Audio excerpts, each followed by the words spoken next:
The Whistler.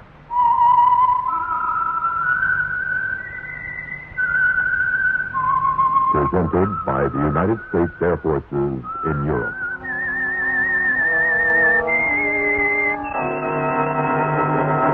I am the Whistler, and I know many things, for I walk by night. I know many strange tales hidden in the hearts of men and women who have stepped into the shadows. Yes, I know the nameless terrors of which they dare not speak.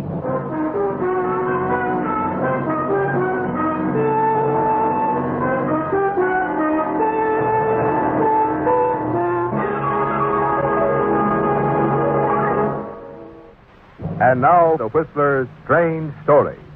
Mr. Pettibone's Last Journey.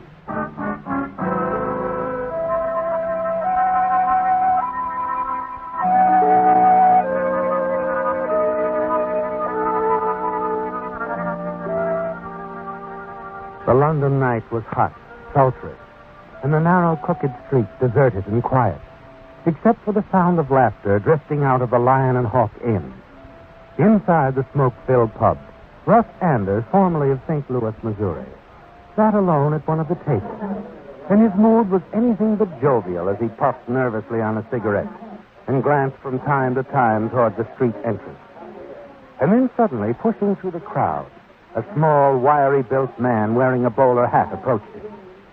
Shifting his umbrella from one arm to another, the small man bowed slightly.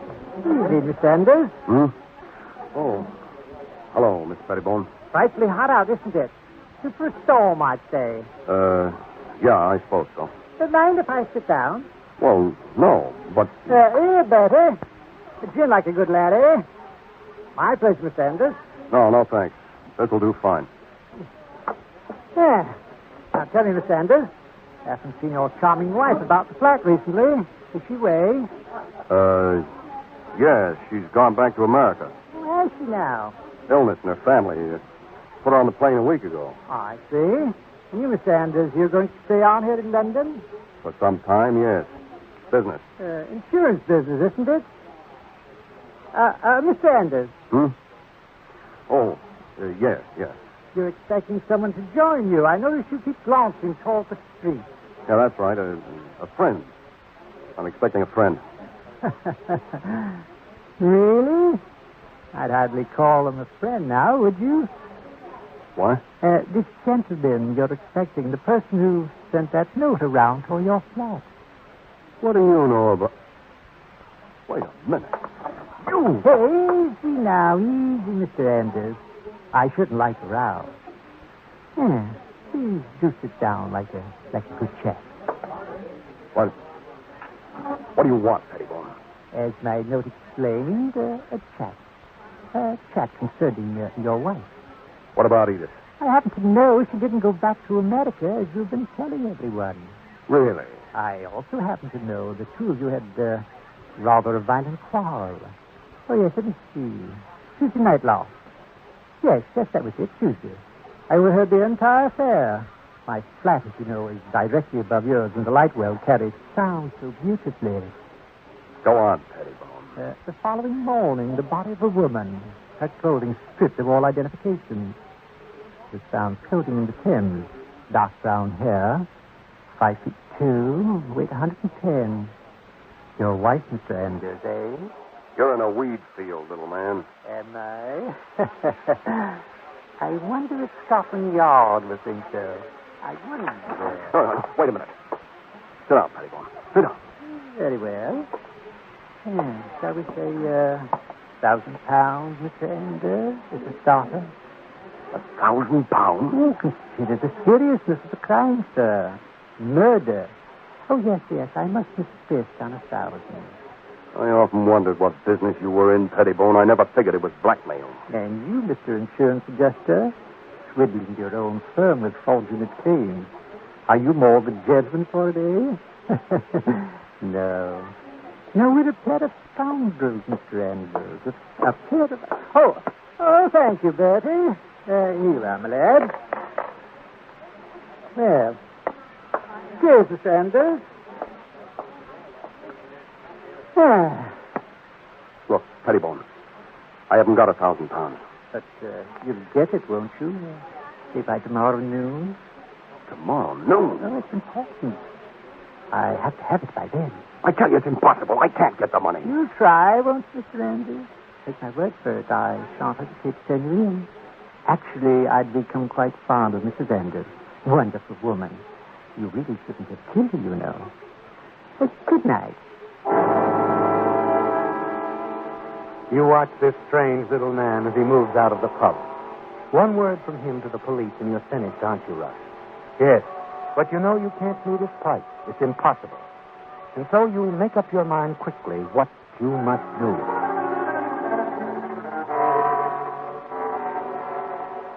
You hurry outside.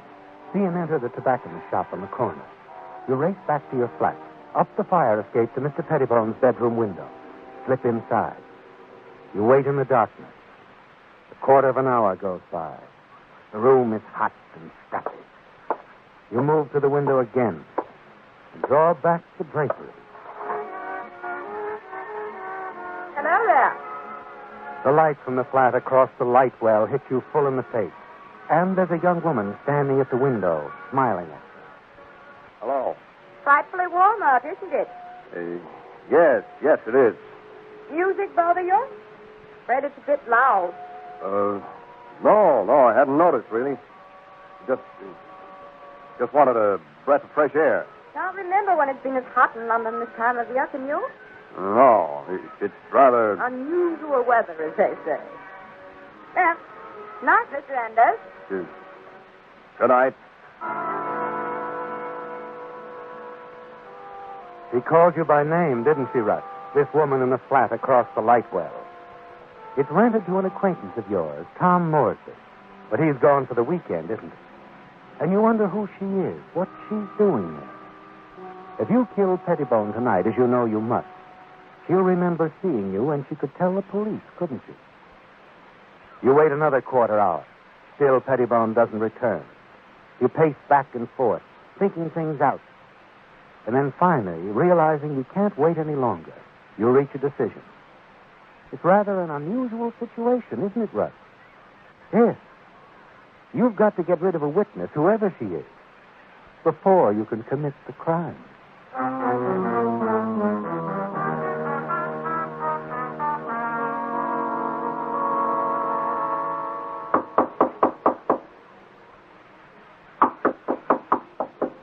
I'm afraid Mr. Morsby isn't in, sir. Well, what? Oh. I'm Mrs. Wigson, manager here. I heard you knock on Mr. Morsby's door, so I thought I'd better tell you he's on holiday in Sussex. Left 2 days ago. I see. But I hear music inside. Mr. Morsby usually lets friends have the key to his flat when he goes away. I expect one of them was here, left without turning off the wireless. Hello? Hello? Anyone here? Just as I thought. Left the lights on, too. Whoever was here might be coming back. Perhaps. Perhaps not. I'll turn the wireless off in any case. The moment she slips into the room, you ease your hand around the door, flip the latch on the lock, then step back into the hall. When Mrs. Wigson returns, you bid her good night and hurry out.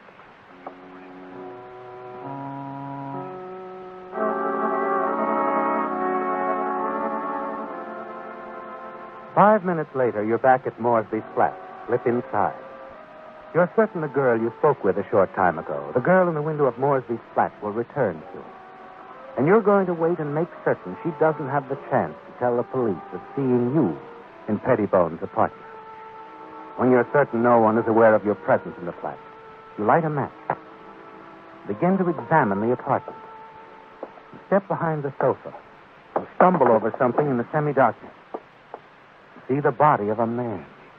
You bend down, turn him over, recognize him in the flickering light. Pettibone. Mr. Pettibone.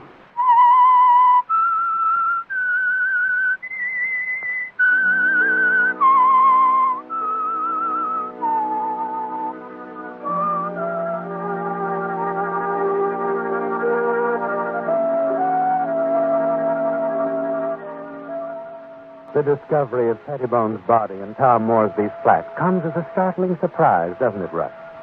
Yes, a startling but most pleasant surprise. Because you realize that the little blackmailer's death puts you completely in the clear.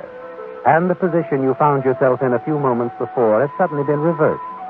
You are now the witness. And the young woman you saw in Moresby's flat is the killer. You turn on the small desk lamp. Look around the room. Furnished in excellent taste, isn't it, Russ? Expensively. You smile as you wander through the rest of the flat, as an idea begins to take shape in your mind.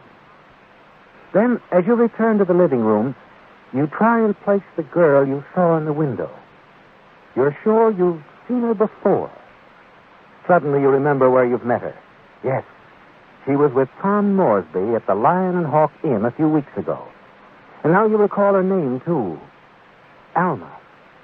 Alma Benner. You begin a systematic search of the flat because you're certain that Alma killed Mr. Pettibone. Yet the motive was blackmail, and that possibly Tom Moresby is involved. Then finally you find something in the bureau drawer. Something very interesting, Russ. Yes. A marriage license issued to Tom Moresby and Alma Benner.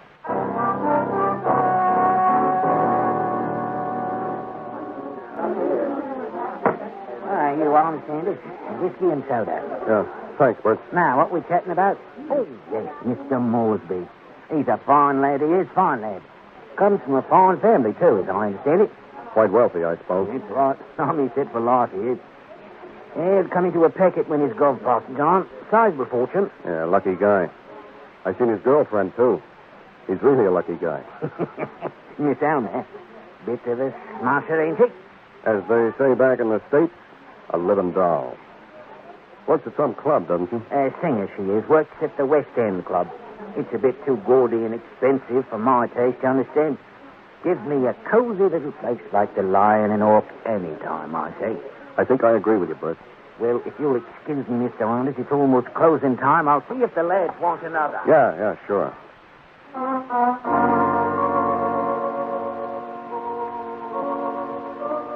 You're anxious to have a little talk with Alma Benner, aren't you, Russ? Yes. And after you finish your drink, you hurry outside. Start down the street. And then as you near the corner, a car suddenly pulls up at the curb. Hello there. Oh. Hello, Moresby. Give you a lift back to flat? Yeah, thanks. Here. I'll pop this suitcase into the bag. There we are. Hop in. Yeah. Thanks. Been on a trip? Yes, my father's place. Weather was a good deal better than this. Understand you're having a bit of a scorcher, eh? Yeah, I've been sweltering in this heat since Thursday.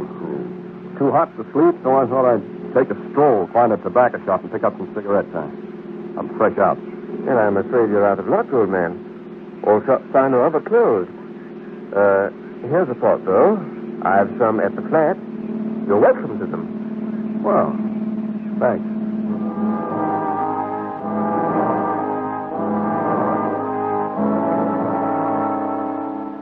You can't help but smile, can you, Russ, as you follow Moresby up to his flat. He's going to be in for a surprise, isn't it, when he finds Mr. Pettibone's body. But then as the two of you step inside, you're the one who is surprised. The body is gone. Something wrong, old man? No, nothing. Quite a spot you have here, Moresby. I like it. Quite comfortable and all that. Cigarettes are over there on the table. Help yourself. Thanks. How about the cold drink? I could certainly use one. Fine. Make mine a Coca-Cola. You know, you've really got a nice place here. You mind if I sort of look around? Not at all. That's the bedroom in there.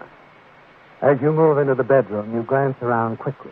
But there's no sign of Pettibone's body. You open a closet door quietly. Look inside. See a small steamer trunk, a name printed on the side. Alma Benner. You try the lock, but it won't open. And us? Yeah, it's coming. Oh, there you are.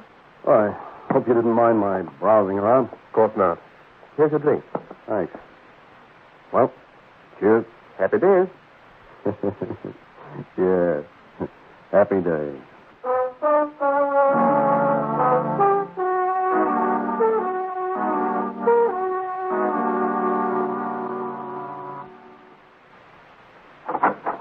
Hello, Alma.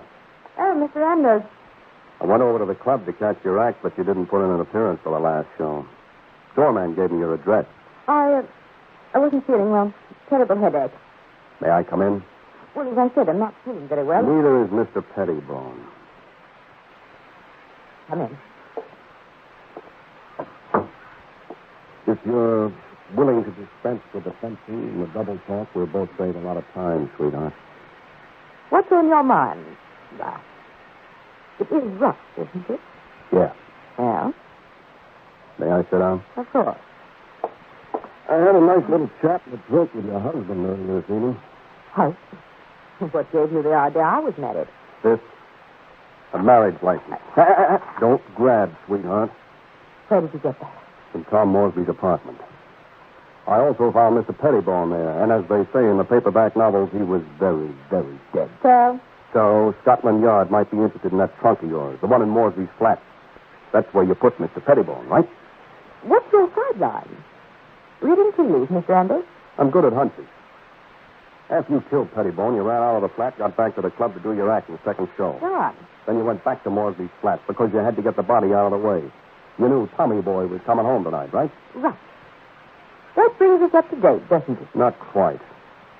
There are a few details. You're sure I won't bore you. Try me. All right, Russ. Mr. Pettibone phoned me this afternoon, said he wanted to talk with me. We decided to meet at Tommy's flat. You wanted more money, I suppose. Pettibone had been blackmailing you and Moresby because he found out you'd been secretly married. Mm-hmm. You see, Tommy's father doesn't approve of me as a wife for his son. Might have even threatened to disinherit the lad if you two were married. Cut him off without a cent, huh? Precisely. Tommy, of course, didn't mind. You see, he's one of the two can live on love schools. But you're not. I'm a girl with a sensitive taste. Mm-hmm. Well, I must say, Alma, you've been very cooperative, volunteering all this information. And now I suppose your plan is to carry on for Mr. Pettibone. You mean with that? Don't bother. You're in no position to do anything about anything, Russ. What? I know too much about you. And what happened to your wife, Edith. Oh, you're terribly disappointed, aren't you, Russ? How did you... Mr. Pettibone and I have been sort of partners for years. You're a real sweet girl, Alma. Real sweet. Yes, I said I'm a girl with expensive taste. And the allowance Tommy was getting from his father just wasn't enough. So you figured a way to get more. Pettibone blackmailed Tommy, and you got your cut of the cake. That's right. Unfortunately, Mr. Pettibone got a bit too greedy. Suddenly decided he needed a lot of cash in a hurry to buy some stupid little cottage in the country. He'd always wanted to retire to the country. And you didn't like that, did you? Mm. You were afraid Tommy wouldn't hold still for it. Okay, Alma. What does all this add up to now? I don't know. I suppose I'll have to find a replacement for Pettibone. That could be quite a problem for you. Yes, it could. On the other hand, it could be very simple. Really? Sure. I could take up where Mr. Pettibone left off. You'd still get your percentage, and I wouldn't get too greedy. That sounds rather interesting. I'd be a fool to turn it down, wouldn't I? I'd say so. All right. We're partners. Now, how about our big problem? What do you mean? I mean getting rid of that trust. My first assignment, huh? Okay. I'll figure out a way.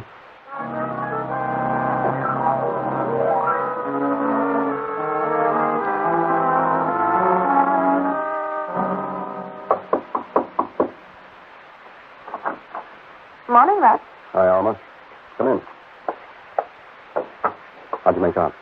Did you do what I told you? Exactly. I talked with Tommy on the phone a short time ago. Told him to ship my trunk to his cottage at Hensley. Good. It'll work, Alma. I know it will. It had better. We're in this together, Russ, all the way. I told Tommy I wanted to get away for a while, take a nice holiday. He's all for it. Even when you told him you'd like to be alone the first few days? Well, he pouted a little, but he got over it. Okay. What train are you taking tonight for Hemsley? In the 12:07. I have to stop by Tommy's flat to pick up the trunk key and some other things first. I'll meet you at the station.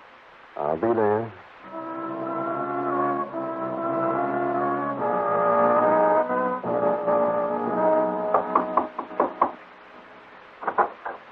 Hello, Morsey. Well, evening, old man. I like to pay my debts, so I'm replacing the cigarettes I borrowed from you last night. Now you needn't have bothered. Well, like I said, Oh, excuse me. I didn't know you had company. That's quite all right. You've met my fiancée, Miss Alma Benner, haven't you? Oh, yeah. Yeah, at the Lion and the Hawk some weeks ago. Good evening, Mr. Anders. Sit down, Andrew. Sit down. No, really. I only stopped by for a moment. Nonsense. Happy to have you join us. I was about to open a bottle of champagne. Champagne? Oh, darling, what's the occasion? Oh, call it a going-away celebration. Now, you two sit tight for a moment. Be right back. I thought we'd agreed to meet at the station, Russ. Sure. I just wanted to make certain you wouldn't back out at the last minute. You needn't worry. I'm only wondering if we're playing it smart this way. Sure we are. If Tommy ever gets tired of paying blackmail, I'll have a nice hold on him with Mr. Pettibone buried under the cottage.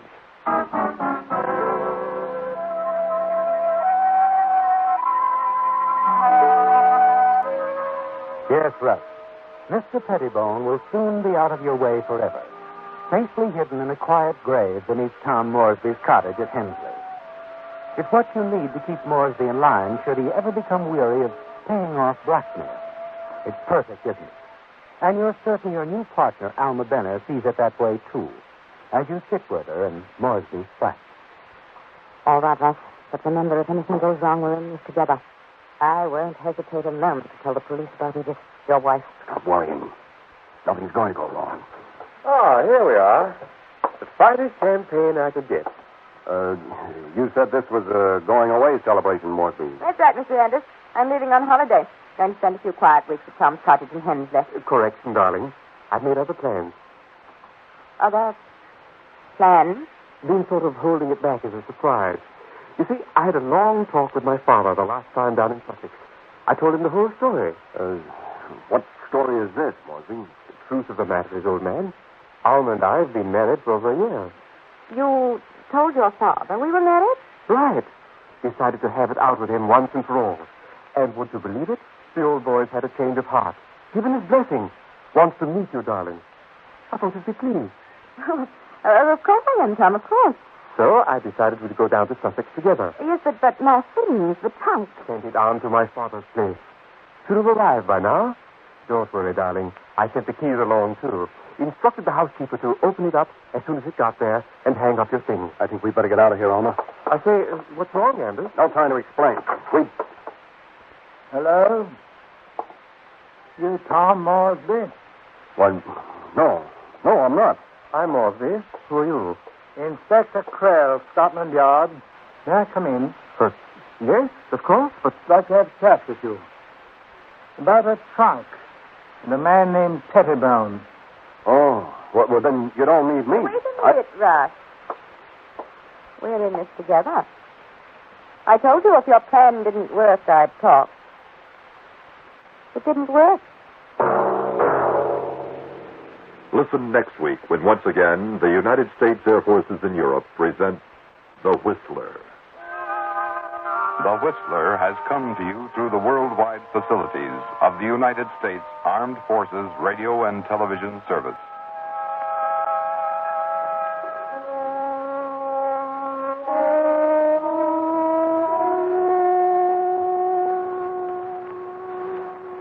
This is the American Forces Network, Europe.